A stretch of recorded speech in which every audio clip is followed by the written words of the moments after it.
আমাদের ন্যায্য দাবি ইন্টারভিউয়ের জন্য আমরা সবাই মিলে আমরণ অনশনের জন্য মাঠে পড়ে থাকবো, রাজপথে পড়ে থাকবো, এপিসি ভবনের সামনে পড়ে থাকবো, শীতকে উপেক্ষা করে, মানে সব কিছুকে উপেক্ষা করে।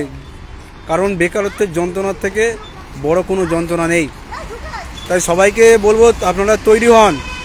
আর একটা কথা বলবো, যে যারা বাড়িতে বসে আছো, বারবার তাদেরকে বলছি, যারা বাড়িতে বসে আছে তারা শুনে নাও, যদি না 23-এর সঙ্গে ইন্টারভিউ দিতে চাও তো রাস্তায় নামো, রাস্তার ব্যবস্থা আমরা করছি, রাস্তায় নামার ব্যবস্থা আমরা করছি, কিন্তু বাড়িতে বসে থাকো না প্লিজ।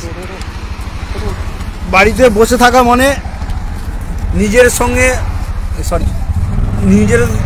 সঙ্গে আরও নিজেকে প্রতারিত করা।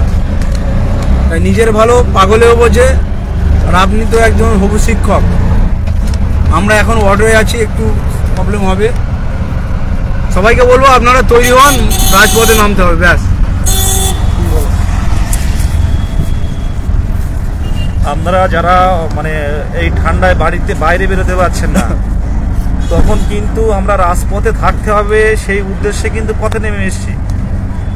আমরা সকাল থেকে এই WBCS পরীক্ষা ছিল, দিয়ে সেখান থেকে খেয়ে না খেয়ে কিন্তু আমরা চলে এসেছি পারমিশনের জন্য।